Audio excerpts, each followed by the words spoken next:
Hello, dear viewers. This is Dr. Aisha Nazuk here with another lecture on econometrics. This lecture is based on chapter 3 of Gujarati and Porter book that we have been using for the entire lectures that we have been discussing in this playlist. But just again, let me show you once again the book that I am mentioning. It's mentioned here.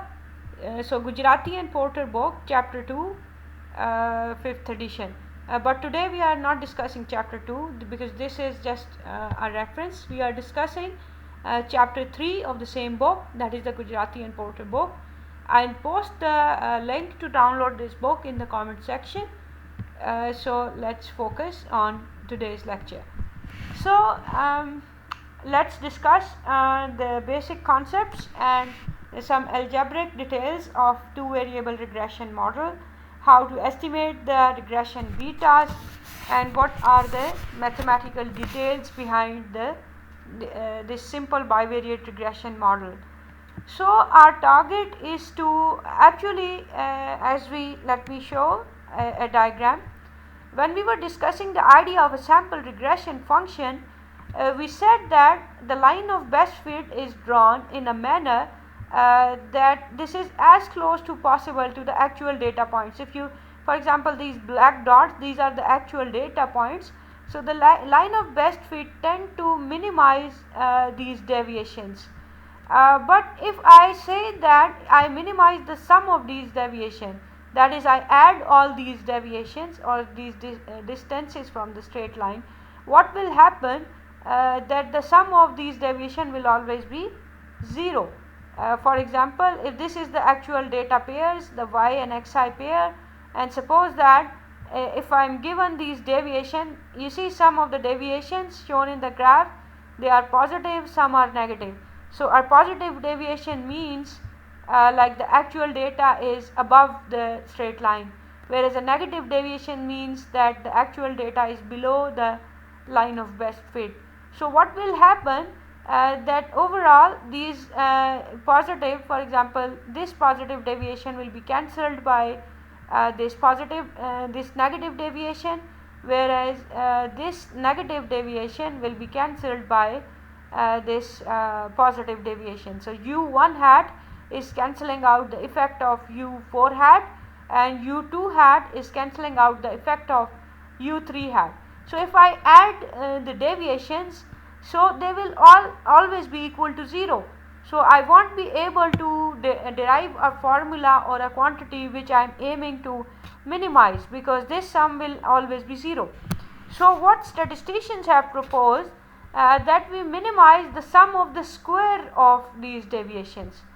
You see this formula, the sum of squared deviation, u hat square, which is the sum of actual y and the difference between the actual y and the predicted y, and we square these, and that's how we define the residual part, the difference between the actual dependent variable and the predicted dependent variable, and then we square it.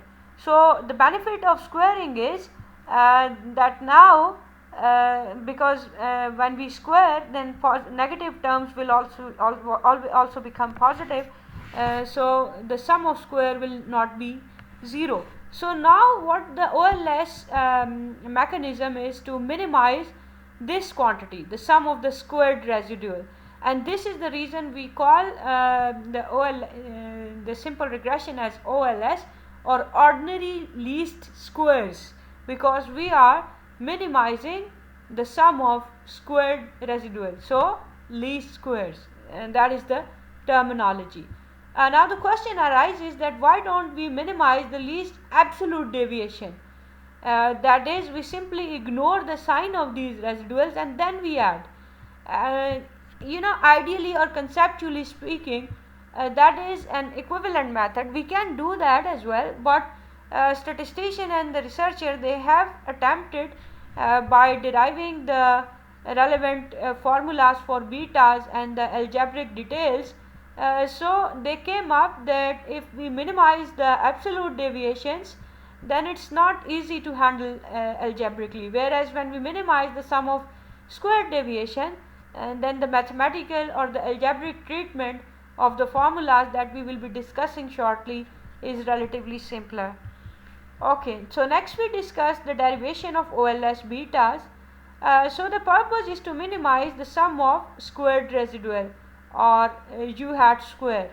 So if let me call this quantity as q, that I have to minimize this q, which is the difference between the actual y and predicted y.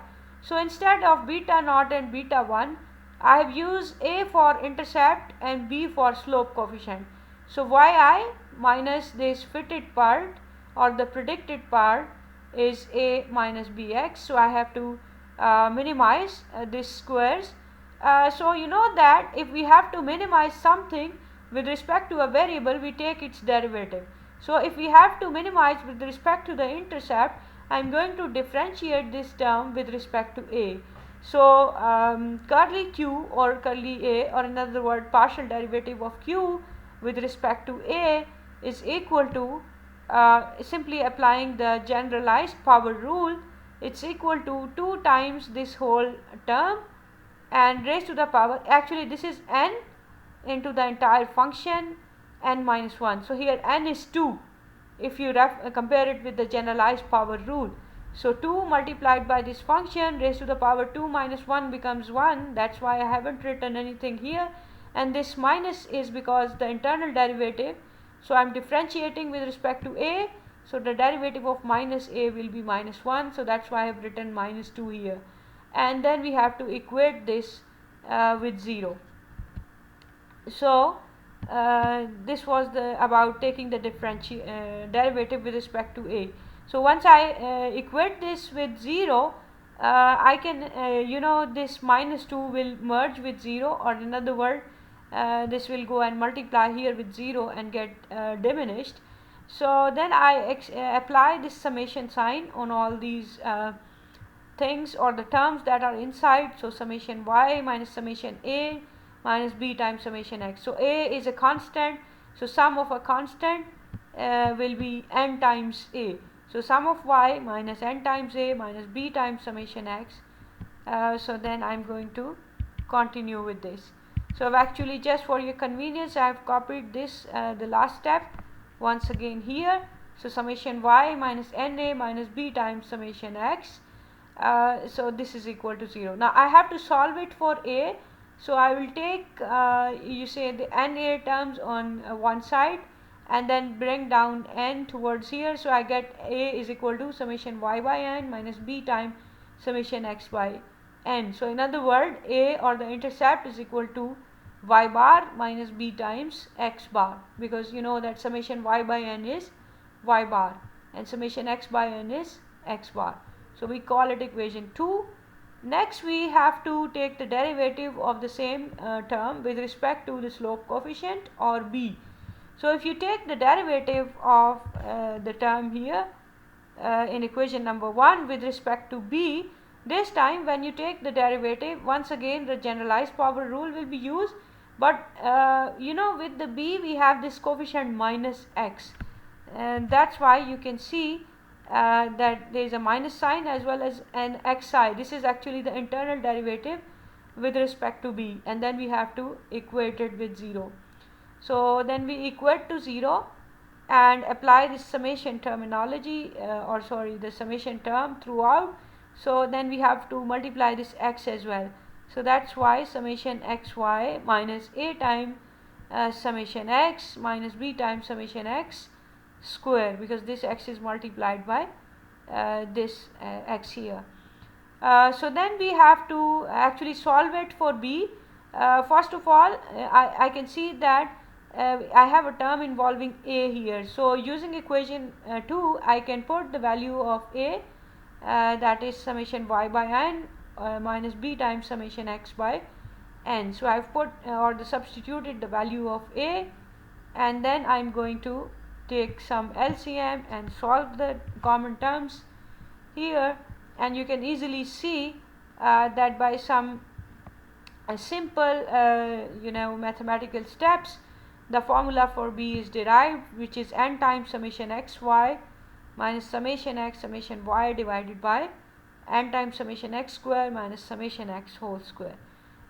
So you can see that I have shown alternative formula for slope. We will be shortly deriving how this slope formula is converted into these form and why we have these lowercase letter. So we will be discussing that shortly.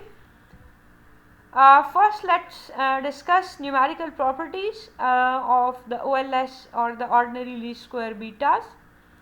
The first property is that the OLS estimators are expressed solely in terms of sample quantities.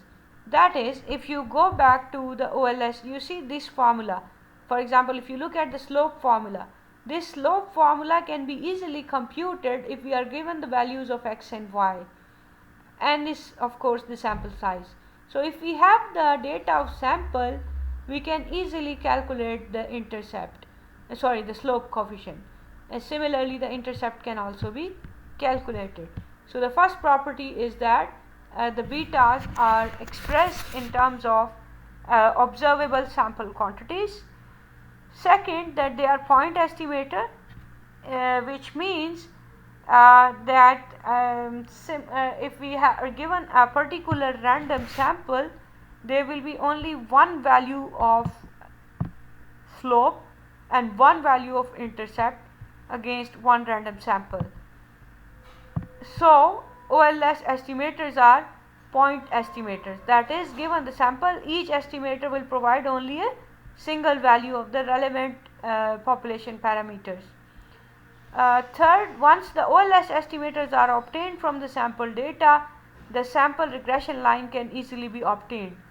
That is simple. That is, if you have the value of intercept and you have the value of slope, you can of course easily write the equation of the sample regression function, which is equal to y is equal to intercept plus slope times the x variable. Okay, so the next property is the sample regression line. It passes through the sample means of y and x. You can simply see that if we are given the actual form of a sample regression function, if you see, we have this, that the predicted yi's are equal to beta 1 hat plus beta 2 hat times xi. So if I put the value of x is equal to x bar, that is simply I take the mean of the equation. So if I take the mean of y, then I'll have to take the mean of the other side as well. So beta 1 hat is a constant and its mean will be equal to itself. So beta 2 hat, its mean will be also equal to itself, and then we take the mean of x, which will be x bar. So that's very simple, that the regression line passes through the pair of sample means, which is y bar and x bar. The second one is the mean value of the estimated y is equal to yi hat is equal to the mean value of the actual y. In other words, you have to prove that the if we take the mean of actual y or if we take the mean of predicted y, they will be same. So we know that the predicted y is equal to this equation, beta 1 hat plus beta 2 hat times xi. So we know that the formula for beta 1 hat or the intercept is y bar minus beta 2 times x bar. So I have substituted the formula for intercept here plus this term beta 2 xi. So then I have rearranged the terms here and we have this yi hat bar. So if I take the sum of both of these sides and then divide by n, that is actually I am taking the mean of both sides. So that will be yi hat bar, whereas the mean of y bar will be again y bar, because you know that the average of a constant is the constant itself, plus now when we take the mean of this, so actually we have to take the sum of xi minus x bar and then divide by n. So we know that the sum of deviations taken from the mean is always equal to 0. You can easily verify take any series and then take the calculate its mean and then take the deviations from that mean, and you will see that the answer will also be 0, always be 0. So let me in fact show here in Excel using very simple form of a data. So let's say I have just 3 values 1, 3 and 5, and I take their mean by using this formula of average. I take the mean, average of these 3 values is 3. So let me take the deviations from mean. So deviations from 3. So what does that mean? That I have to subtract 3 from each value. So this value minus 3. So then I'll take copy this and then paste for the rest of the cells, and then sum these deviations.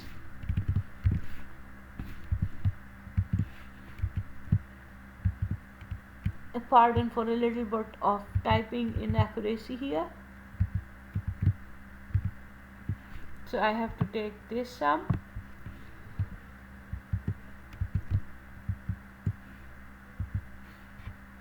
So you can see that this sum is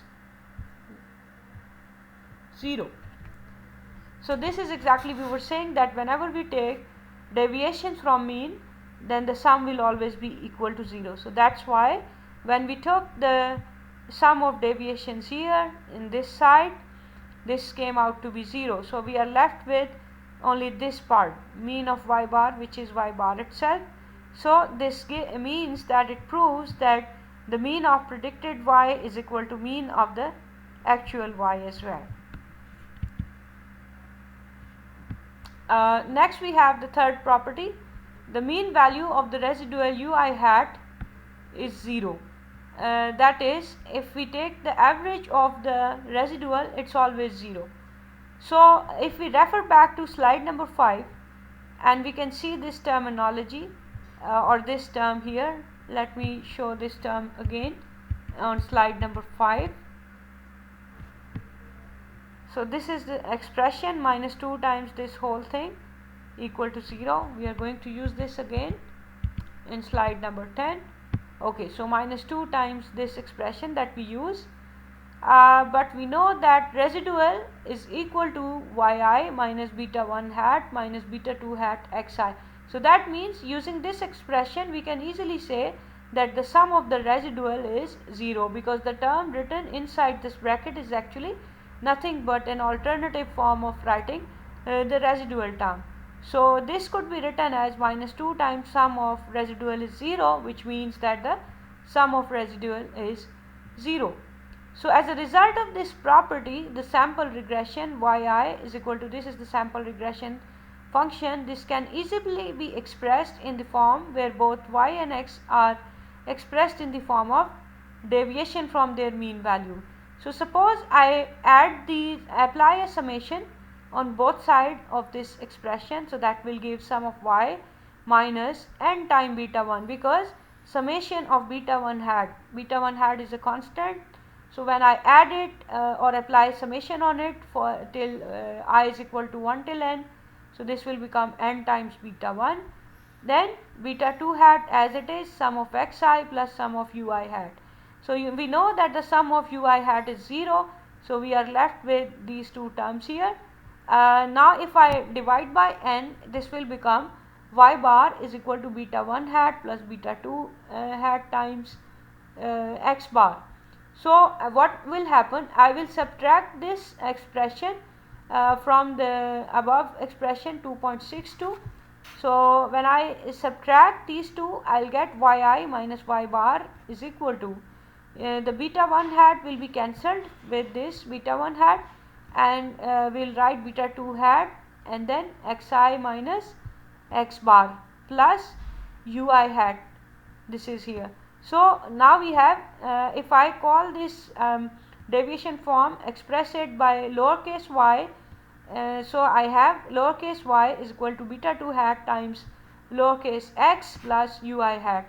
So this is called the deviation form of the sample regression function. Actually we will be using the deviation form in some of the formulas that we will be learning soon. That's why I have taught you how to write the OLS expression in deviation form. So we'll proceed from here. Okay, so we were discussing the properties of OLS estimator. The fourth property is that the residual or the UI hat are uncorrelated with the predicted values of Y hat. In other words, if you recall, we actually split the regression function or the sample regression function in two parts: UI hat, which is the stochastic part, and the predicted Y, which is the, you can say, deterministic part. So what this property is saying, that the stochastic or the random part has nothing to do with the fixed part or the predicted part, right? So mathematically this means that the residuals are uncorrelated with predicted yi or the yi hat. So we can verify this statement by using the deviation form, which we just learned, that whenever we expressed a variable using its lowercase letter, it means that it is in deviation form, that is the mean of that variable is subtracted. So let me refer back to the previous slide for a moment so that you can so we just derived the deviation part. So you can see that or the deviation form, so yi minus y bar is called small yi, or xi minus x bar is called the lowercase xi. So we have yi hat, so this is actually yi minus y bar. So yi hat times, so actually we have to prove that the link between ui hat and yi hat is not there. I mean, they are uncorrelated. That's why we are starting from the deviation between summation of the product between yi hat and ui hat. So sum of yi hat into ui hat, we can easily write this as ui hat and beta 2 hat times sum of xi. Actually yi hat, coming back previous slide, so if we have to apply predicted, so yi hat will be equal to, other than this random error, so because whenever we apply hat on something, then we don't include the random error part. So yi hat is beta 2 hat times xi. So that's why I have written, instead of yi hat, I have written beta 2 hat times xi, and beta 2 hat is a constant, so I have bring it out from the summation sign, and then ui hat as it is. So we know that ui hat means the deviation form residual, which is yi minus beta 2 hat xi.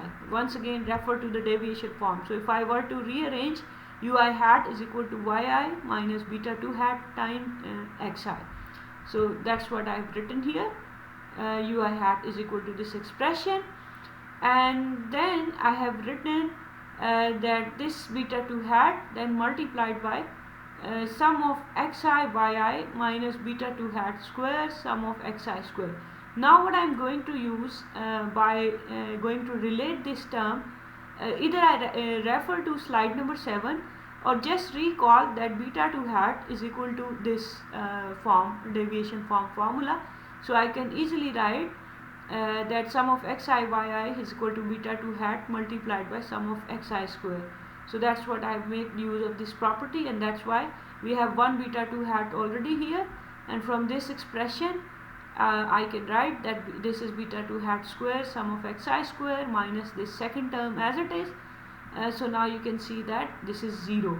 So sum of the product of yi hat and ui hat is 0, which mathematically is equivalent to saying that the correlation between yi hat and ui hat, that is the predicted y and the residual, it is 0. So we have proved this property. Next property, the residual ui hat are uncorrelated with xi, that is sum of ui hat times xi is 0. Now this property is very easy to prove because this is actually one of the equation when we were deriving the value of slope coefficient when we were minimizing the sum of squared residual. So this property is directly just an equivalent representation of the same equation. So you can refer back to the OLS derivation of the slope coefficient, and this is very easy to prove that, or to just to note that sum of ui hat and xi is 0, which means that they are uncorrelated. Okay, so next we introduce the concept of fixed factor versus random factor, because there are some things or some concepts that are highly linked with this concept. So when we have a linear regression and we run a regression of a dependent variable on an independent variable, so in ordinary least square or the classical linear regression model, we assume that the independent variable or the x variable is a fixed factor. Now what is meant by a fixed factor? Let me explain through this example. Let's say we want to examine the beetle damage on cucumbers. So experiment is replicated at 5 farms and or 4 fields at each farm. So you can see that the variables are the variety, the farm and the field, because you can see there are 2 varieties of cucumbers and beetle damage is assessed on each of 50 plants. So the variables are variety, farm and field. So fixed factor can be thought of in terms of differences. It means that whenever a factor is assumed to be fixed and we run a regression, so we can actually interpret the slope coefficient as difference between the different values of that factors. So for example, if one variety of cucumber is found to suffer significantly less damage than the other, then this says nothing about cucumber varieties that were not tested. So that means whenever the factors are fixed, that is, we are not randomly picking from different varieties. We only have 2 varieties of cucumbers. So these are fixed factors. Similarly, if we have 5 farms,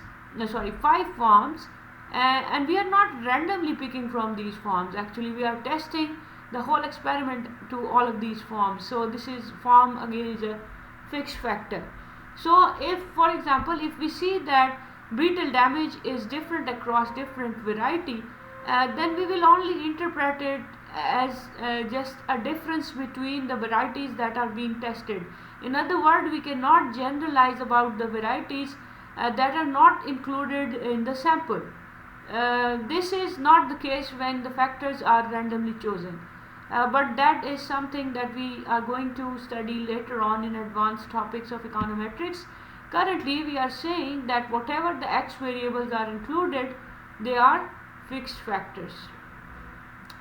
So there are different situations that can indicate fixed factor. The last one is actually the most simple one, so I'm going to discuss this one first. If the factor has only 2 values, for example, in the last example we only had 2 varieties of cucumbers. So if the factor has only 2 values, then we are going to treat it as fixed, even if it is randomly chosen.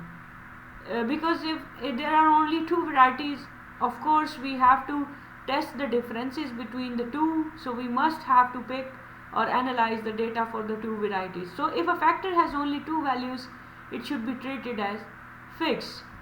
If the factor is the primary treatment that the researcher wants to compare, for example, if variety is fixed, as researcher wants to compare the mean beetle damage on the 2 varieties.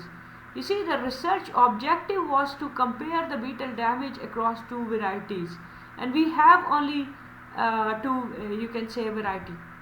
Let's see, there are 2 varieties of cucumbers. See, so we have 2 varieties and we want to see the difference between the beetle damage across 2 varieties. So the variety again is a fixed factor. Then the factor is a secondary control variable, and the researcher wants to control for differences in this factor. For example, if these forms were specifically chosen for some feature they had, such as specific soil types or topographies, that may affect beetle damage, and if the researcher would like to compare the farms as representative of those soil types, then farm should be fixed. In other words, that you can see that there are specific factors attached to a particular, or you can say certain characteristics attached to a particular factor, so we are treating it as a fixed factor. By the way, even if this concept to someone who is a beginner in this the field of econometrics, if it's not that clear, nothing to worry. What you have to keep in mind, that the basic regression or the classical linear regression model that you are learning is relevant to the situation when we are assuming that the x is a fixed factor or the independent variable is a fixed factor. It's not a random factor. So next we start basic assumptions of classical linear regression model. The first assumption is the model is a linear model, which is, as we just studied, that the parameters are raised to only power 1. So this says that we are limiting or qualifying the discussion to the case when the regression model is linear. Second assumption is fixed x value. As we just discussed, that we are assuming that the x values are fixed factor, they are not random factor, and whenever they are fixed, it means that they are independent of the residual term. So why do we assume that the x values are fixed, or in other words non-stochastic? Saying it non-stochastic is same as saying it as fixed factor. So actually this is done initially to simplify the analysis. That is, once you know the basic of all mathematical detail and the interpretation of the fixed factor case, only then you will be able to relate with the case of random factors. So for now we are limiting ourselves to the fixed factor case. Secondly, even if the x variables are stochastic or random factors, the statistical results of the simple linear regression models based on the case of fixed regressor are also valid. And it means that, but this means that some conditions are met, and one of those conditions is that the x should be independent of the random error term. So that means not always, but sometimes, even if the x variable is random, the fixed factor assumptions or the fixed factor analysis is still valid for in a sense of interpretation. But let me tell you that there is a separate or dedicated discussion for the linear regression model, that is in the case of random factors, and it's called neoclassical linear regression model. But for now we'll be focusing on the classical linear regression model only, right? Okay, so the third assumption is the residual term has a mean value of 0. So it simply says that the expected value of ui or the mean value of ui is 0. So why we like the mean of random error to be 0? Just consider that the residual or the random error by name or by, you can say, its title, we are claiming that it's a random error. And you know, if some error is random, then it must fade away in the long run. For example, I often quote this example of an umpire. Suppose that in a cricket match, if an umpire is unbiased and he is sometimes doing random errors of giving incorrect decisions, then for example, if there is a particular team of cricket, let's say England team, and if sometimes the England team gets a benefit due to incorrect decision from that umpire, but sometimes the England team gets a disadvantage as well. So in the long run, if England team keep on playing in certain matches where this umpire is there, for example, let's say if in suppose 100 matches, if England team is being judged by these umpires, so if in those 100 matches overall, if the umpiring errors were random, then in those 100 matches the advantages and disadvantages will be offset. So we will say that the umpire was doing the errors randomly. But what if the umpire has a systematic bias against the England team, then what will happen that even in the long run the percentage of incorrect decisions will be so much, sometimes in fact significantly higher. So even in the long run, that is even in the 100 matches, if we observe that umpire, the random or you can say the umpiring error will not offset, or it will not converge to zero. So that is why logically we say that the residual term should have a mean value of 0. Then we also discuss the temperament example. If there is a person who lose temper and sometimes that temperament losses are in your favor and sometimes against you, so you will say that this is a random error. In the long run it will converge to 0. But if there is a you can say systematic bias towards you, then that person is always going to cause a loss, because to cause a loss to you because of his temperament, and then the error will, or the temperament error will no longer be random. So this is the reason we say that the residual term should have a mean value of 0. That is, it should be a purely random error. Then assumption number 4, homoscedasticity or constant variance. The technical definition is actually the exact opposite of homoscedasticity is heteroscedasticity. So what is heteroscedasticity? It occurs when the variance of the dependent variable for a given value of x is not constant. To understand, if you have a dependent variable and the variation in the value of y for a given value of x, if it's not constant, that means that the data has the problem of heteroscedasticity. We can also express in terms of residual as well. So homoscedasticity means that the variance of the residual term, that is ui, any fixed number sigma square, right? This sigma square is a fixed number. It's not that it is changing from different values of x. For example, when we were discussing the population regression functions, we plotted these bell shaped on different portions or values of x variables. So all these bell shapes have, you can say, same variation, that is, if you see this height, this one bar, this line, the second line on the second bell, they are all of the same height. In other words, the variance is same. So this assumption is called the assumption of homoscedasticity, that is, the variance of ui is a constant number, which we often call sigma square. So actually, when does heteroscedasticity occurs? That is, when do we face the violation of this assumption, the assumption of homoscedasticity? This occurs when the variance of y given x is not constant. And how do we how can we see this behavior or confirm this behavior using scatter plot? Suppose that we run a regression of these two variables x and y, and we know that whenever we run a regression, we can easily store the residual series.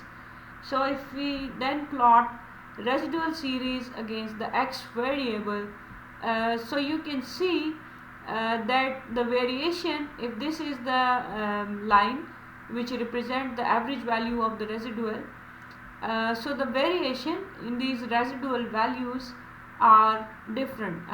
Over here you can say there is a lot of variation, whereas over here the variation is lesser, then again the variation is higher.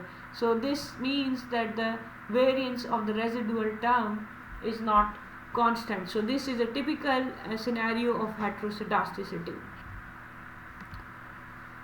Then this is another plot which again represent the problem of heteroscedasticity. Once again you can see that in the start the variation is much higher, whereas in the later part of the diagram the variation is much lower.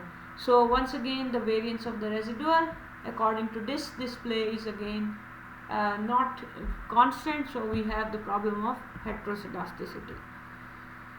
So, what type of a diagram can represent homoscedasticity? If you see this residual plotted against the x variable, now you can see apart from this one or two dot, almost all the diagram has a similar type of a pattern. The variation pattern is similar.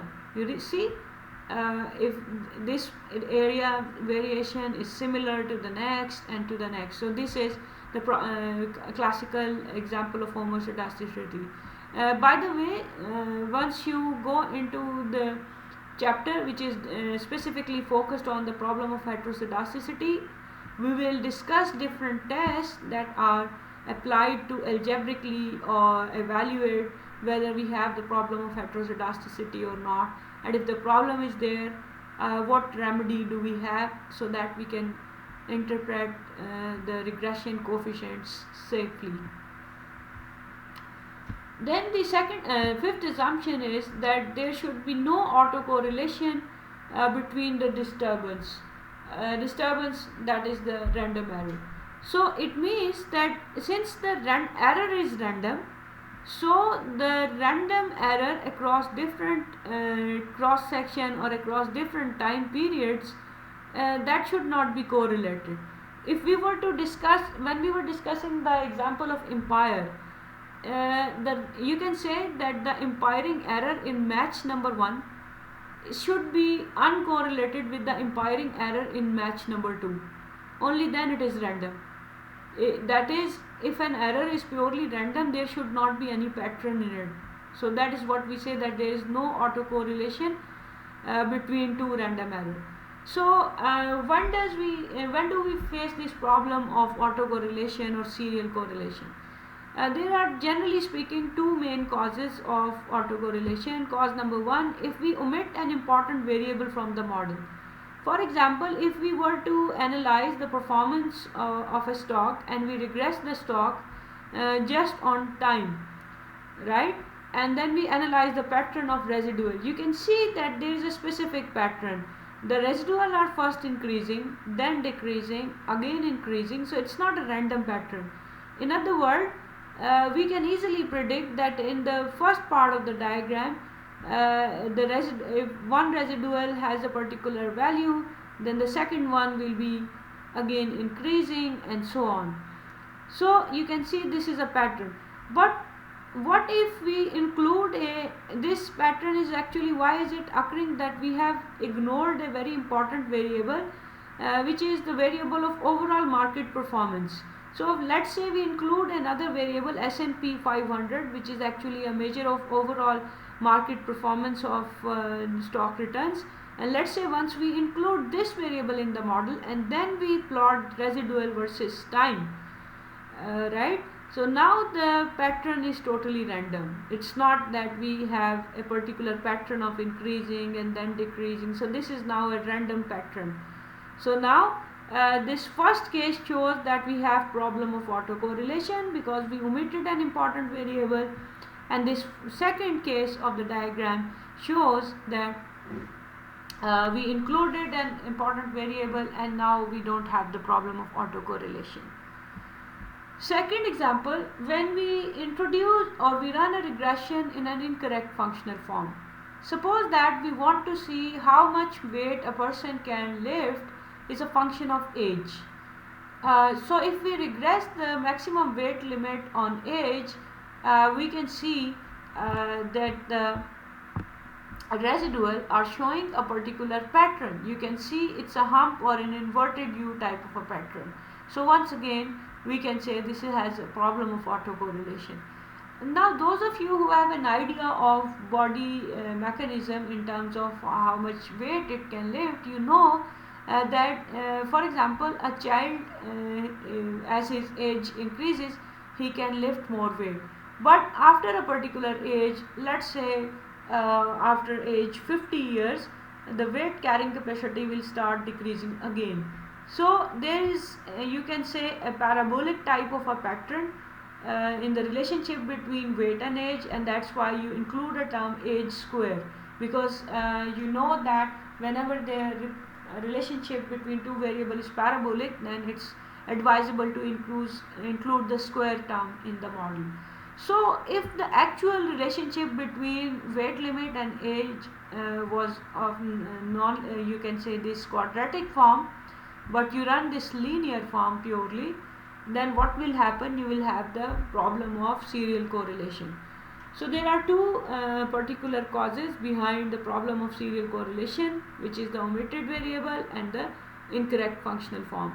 We will again discuss this autocorrelation issue in detail once we start the relevant chapter on autocorrelation from the book. Okay. So the sixth assumption is a number of observation or the sample size must be greater than number of parameters to be estimated. As a general rule of thumb, we say that the sample size should be at least equal to, or in other words, it must be greater than or equal to k plus 1 whole square, where k is the number of x variables. Suppose if in your model if we currently talk about bivariate model, we just have one x variable, so k will be 1.